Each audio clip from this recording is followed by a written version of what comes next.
Welcome to the Man Cave Podcast. This is your escape for real, unscripted conversations about sports, hobbies, life, and storytelling.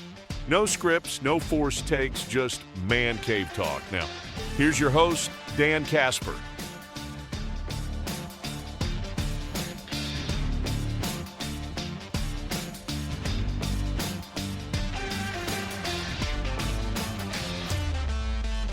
All right, let's talk some brackets, shall we? It's our local sports roundup brought to you by Carpet City Flooring Center, and we've got the girls' high school brackets now. Now they still got games this week, right? Yes. To wrap up next Tuesday would be the regional quarterfinals. Okay, and then it goes Tuesday, Friday. I believe that's how. Okay. Some of them are Tuesday, Friday next week. So we've got looking at these starting in. Well, I guess you we'll can go lead D1. D1. So we got Chi High as a 17 taking on Superior starting next Tuesday, and the winner will take on Spash for that one. Very tough Spash team that got the 1 seed. I watched them play against both Rice Lake and Memorial early this year.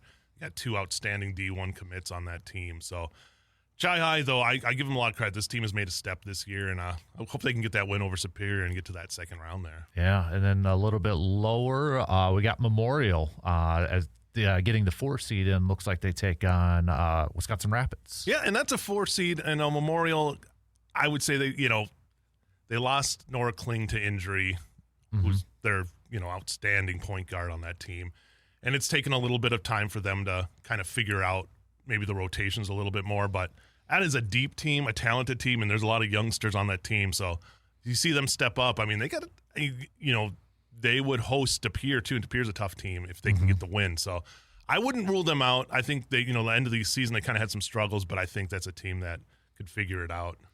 Is that kind of for D1 for our area, those teams, or do we have? We got North on there as a 15 seed too. Yep. So and then Hudson's a 7 seed on there. And then well. I know some Hudson people were complaining.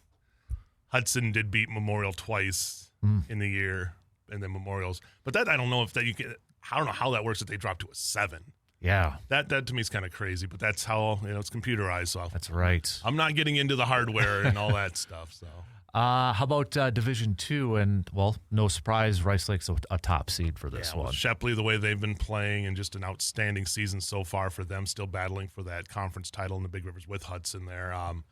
So they get to bye and get to move on. And, I look at that 5-4 matchup. We got a Medford-Menominee one. Menominee's been playing really good basketball here towards the end of the year. So that's a team that could make some noise there, too. Against my Medford Raiders. Right. Yeah.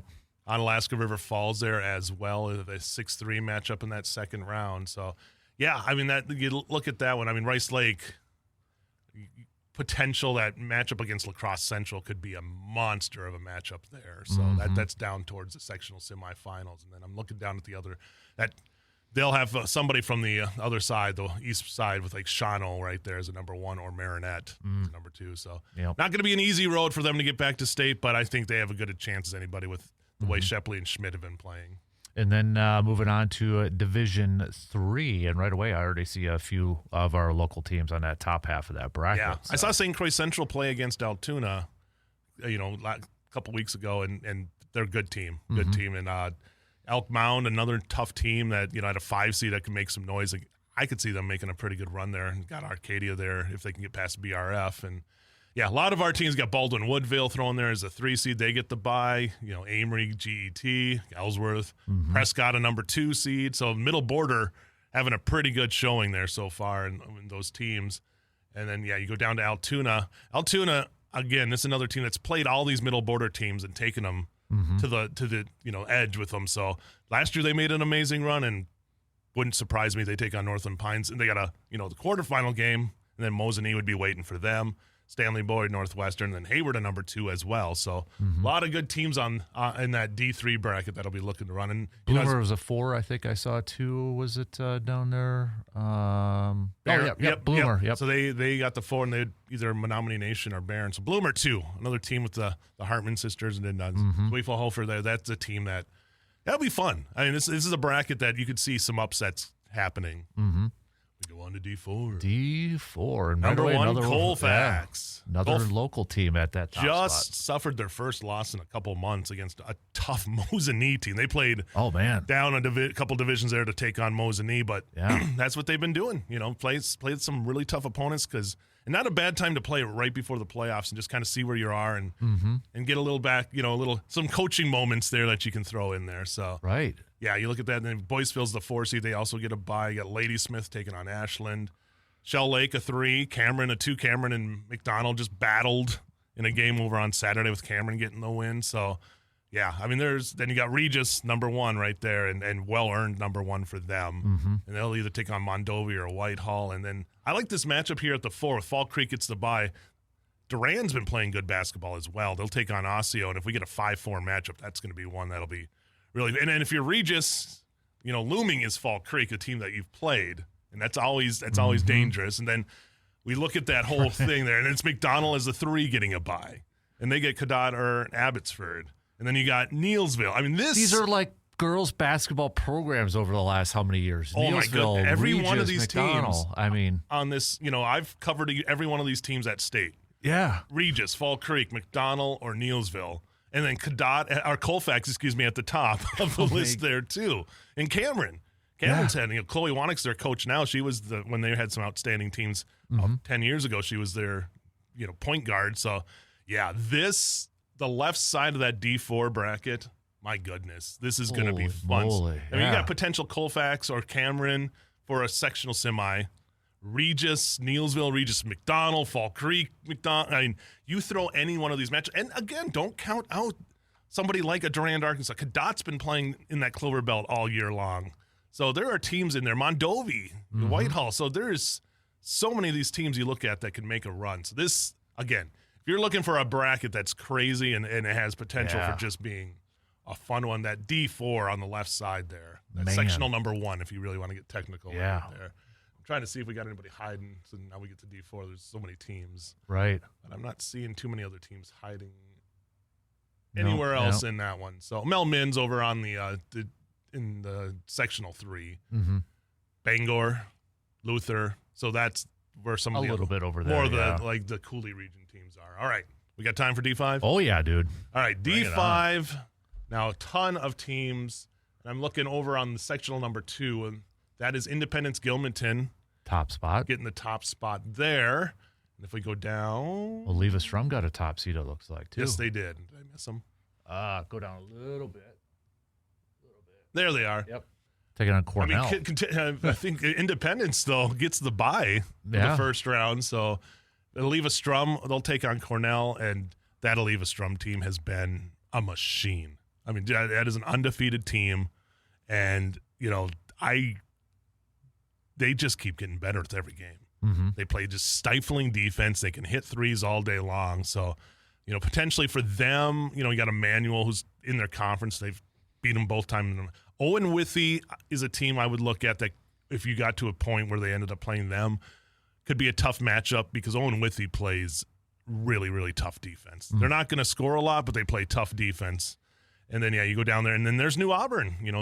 They just wrapped up a conference title for them. Another team that has just played outstanding the last couple of years. So, I mean, if you look at it, there's a potential for a sectional semifinal between Leva and New Auburn. And so that's what I look at D5. Up on the top, you got teams, and looking who got the one. So Webster, another just a powerhouse team that's been running through. So that would be, you could have a potential Webster and Leva Strum sectional final. That would be just to go to state. So.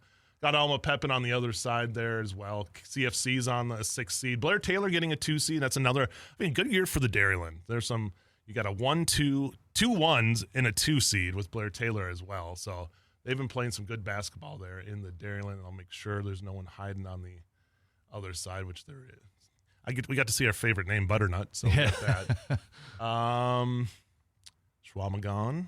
Pittsville's over there. They're an 8 seed. So Edgar's a 5. Yep. Okay. Rib Lake and some, Yep. But yeah, so I mean, if we look at it, there's some teams that have a very good chance of making a run to state. But I think, again, we go back to that D4. That D4, Brad Wayne. Yeah. That is, we talked about it with the hockey. And if I can pull that one up quick, I'll try to. Yeah, definitely. the boys hockey brackets in D1. I mean, here's what you got. You got the number 1 seed. This is all on the sectional number 1. Hudson's the 1, top team in the state. Wausau West, which I believe is the second top team in the state, is your 2 seed. Stevens Point is your 3 seed. So the top 3 teams in the state are all in that sectional. And only one of them is going to get to go to state. Oh, my goodness. And those games are tomorrow. We'll have a doubleheader at Hobbs. You have Memorial, which is a team that can play with anybody. Mm-hmm. And if they can get on a hot streak, watch out. And they take on Wisconsin Rapids at 5 p.m. tomorrow. And then Eau Claire North has been playing really good hockey as late as well. They'll take on Tomahawk. And Tomahawk's one of those teams that made it to state last year but got bumped. And they just had, I saw last week, one of their players became the all-time leading scorer in state history for goals. So that's going to be a 7:30 puck drop at Hobbs after. So if you want a doubleheader action of some hockey tomorrow night, Hobbs will be the place. And then Altoona, me and Brandon doing our research. Brandon probably found it before I did, so I'll give him credit. But Ram playing Chippewa Falls, and the last time we could figure that they played each other, at least in the playoffs, was 2012. Oh, wow. So it's been a long time since we've seen a Ram. 14 years? Yeah. Wow. So those were the Jackson Brown, Guy Brown teams for that made a run all the way to the section finals the next year. So those were some good Ram teams. So yeah, most of our local teams are all lined up in that D1 because Ram got bumped up because of their success lately too. So that should be a fun matchup there at Chi High as well. So. Is Rice Lake still in 2? Yes, Rice Lake's in 2, and their record again doesn't show it, but again they play the big rivers. You're playing 2 of the top teams in the state constantly, and they've been those scores have been getting lower and lower. I could see them making a kind of a run. They have, that I think that's always what happens with Rice Lake. You play this tough competition. Well, it's like football, right? Yeah, and all that stuff too. So yeah, you throw them in there. I think they look like they have a chance to make some noise. And you got on the other side, then Menominee, yep. Team that's been Black River Falls has some top scorers in the state on there. River Falls, I think, has got a good chance to make a run as well. Baldwin's got some super score. So another one of like this D2, the Section 3. It's a coin flip. Who's going to come out of there? It's a lot of these teams are very similar matched, so it'll be fun to watch that one as well. And then we have girls beginning this week, too, for hockey, right? Yes, we do. We got starting on, it'll be Thursday. And where's my... we got, a lot of our local ones. Okay, there's CFM. Yep. So CFM will play on Thursday. They'll take on Somerset. So that's believe the Western Wisconsin Stars. Okay. This is where I'm trying to figure out my nickname. ECA, they will play at... as well on that same night, 6:00 start for them on Thursday, because I believe that'll probably be another doubleheader. Their potential doubleheader there at Hobbs. Okay. With one of the boys' teams. If both of them win, then we'll really see what happens if all 3 of them. But I think North has to go on the road if they lose in the boys. Okay. So, if they win in the boys, excuse me. So maybe both of them have to go on the road. I can double check that. Sorry. No, you're good, dude. Who doesn't like? So North is an A. Yeah. Yep. They would all have to go on. So basically, ECA would have the arena to themselves that day. So, I mean, ECA beat some top teams in the state this year. CFM's been playing some good hockey. So this is just going to be, it's just, you just talking about it and going through these brackets. We haven't even added in the boys yet. Yeah. And this is just how crazy of a time it is right now. So a lot of bracket watching. Philip, who always likes to, at our station, likes to print off the brackets. He's a hand, writes them in and all that stuff. He gets excited. Boy. Yeah, so that'll be fun. And we got state swimming. We have team sectionals. They switched up the way state boys wrestling goes, so that sectionals were this past week. So congratulations to all those athletes that punched their ticket to state. And now it'll be team sectionals this week. Then girls will have their, and then it'll be state for boys. Girls will have their sectionals this week as well. So, okay. Yeah. And then swimming going to state as well this week. So, yeah. And then throw in the college stuff. I was just gonna say, shout out this when I saw this Nuggets Blue Gold Wrestling first outright WIAC wrestling championship in program history. Just what Tim Fader has done since he has been there to elevate that program. I mean, numbers were low.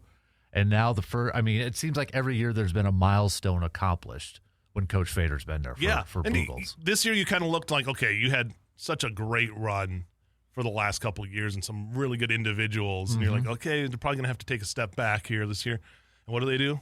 Go out, get 3 individual champions, and win the conference title. So, Tim Fader, just again, and now they get to host the regional as well at McPhee. So, not only do they get the conference tournament, now they got, the NCAAs coming to. Yep. So, that program, since Tim Fader has been there, has just, it's been amazing, the turnaround they've done. Absolutely. And I know hockey-wise, it was we talked about it last week leading up to it. Stout men's hockey getting the WIAC after taking down Eau Claire in both their games. Some really good games there on both nights, but Stout just, that Stout's always, I don't know what it is. It always seems like they've had the Blue Gold's number at times when it, but the Blue Gold's a great team. Yep. They're the 2 seed.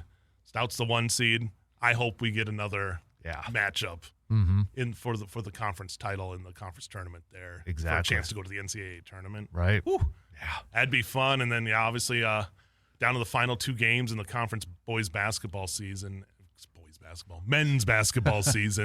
Eau Claire hanging on by a thread. Stout suffering a heartbreaking loss over the weekend. And just, Tosh gets a basket with a second and a half. And really, that's all that kept Eau Claire pretty still much alive, in this. right? Yeah. I mean, Stout would add. So, Stout, looking at their matchups.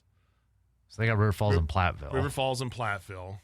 Or Eau Claire, you've got Platteville and Lacrosse. Oof. Okay. So, for Eau Claire, I believe they won both matchups with. They did beat Lacrosse earlier. They lost to Stout and beat Stout. So then it comes to common record with teams above you in the conference. And it's just going to be tight. Lacrosse, I mean, that win over Lacrosse is big, but I believe Stout had that. I'm trying to think, was it over Oshkosh? Yeah, they had a big win earlier on, too. So it's just going to come down to get your games. Oshkosh, They beat Oshkosh there. Yep. And they beat Stevens Point. Oh, yeah. So right now, I would have to give Stout has the edge of the tiebreaker. Mm-hmm. And that's not even saying, I think River Falls is right there at 3-9. 3-9 too. So there's, and Blue Gold's lost to them and split with them, so it kind of goes to the same thing. On the women's side, I think the Blue Gold women right now have the tiebreaker. It's, in the standings it shows that points ahead, but I think Eau Claire has that win against Oshkosh. Okay. Which that's a huge win because Stevens Point's 2 wins are we look at it here. They beat Eau Claire, they beat Stout, and they beat Stout. So right now, that's more wins, I think, right there for them beating Oshkosh than those teams do. Okay. So it's a matter of, obviously, you get things done. Right. You don't want to keep things even. Yep. So, again, Whitewater and Oshkosh. No, this is, never mind. That's Stevens Point. Oh, my goodness. Never mind. We're good. We're good. Yeah. Well, so, take care of business against Platteville and Lacrosse. And you have a good chance. Talk about how a difference a year makes, too. I mean, UW Stout, a Final Four team last year, and this year just 2-10 in the conference. Yeah. But, I mean, you lose a lot of – I mean, that's college hoops or that's college sports, right? Yeah, and I think that's turnover. A team that's young, but you've seen glimpses. Yeah. And they, again, all these teams have decent non-conference records. If you look, there was a 5-game winning streak there they had. Well, that's the thing, like with for Blue Gold men's and women's, to begin the conference play, I think they began at ranked top 25. There's only, Stout's 11-12 this year, and for your last place team to only be a game under 500 overall. Yeah, every other team is over 500, and basically well over 500. Even the Blue Golds, as much as they've struggled lately, are still 13-10 this year. So that just tells you just where this conference is, and the men's is kind of it's crazy because Stout has 8 wins, but half of those wins are in the conference. Yeah. And that might be enough to get them into the conference tournament. Where the Blue Golds are 14-9, but only 3 of those wins coming in conference. So, yeah. And then just the top of that conference right now. Point, Oshkosh, Whitewater, all 8-4 for the men. Lacrosse and Platteville a game back. Yep. Lacrosse finally losing a game after going, I think, 6 straight.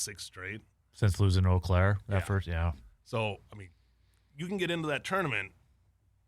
Anybody's ball game once you get in. It's just a matter of getting in there. Exactly. Man, there's a lot going on. I know, Blue Gold wise too. I mean, they had softball exhibition going on, Leslie Huntington's crew getting ready, and they got Friday, a couple games, I think, coming up too. So. Track and field, indoor track and field going on. Tennis was going on and such. So, man, baseball, I know, had a camp this weekend, but they're going to be close. Gymnastics for both prep and Blue Golds and WIC. So there is no loss for events going on right now. And the Olympics are going on and all that. Olympics. Shout out to Jordan Stolz, right? Wisconsin native. Getting it done. 2 golds. He's kind of been the darling. darling. Records, too, or Olympic records, I should say. Yeah. So, yeah. And then if we have second, Ben Loomis jumps tomorrow morning. Okay. So like 2:00, it'll be around on US. If you have Peacock, the stream's probably the easiest way to get it because you can find it on there. Mm-hmm. I know USA, I think 3 a.m. If you're up, I'm up. That's when they'll do the jumping, and then it's like 6 a.m. is when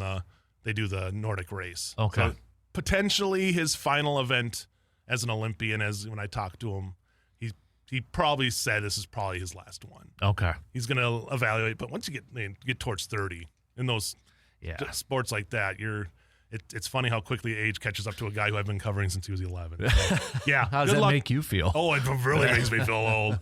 But yeah, good luck to Ben.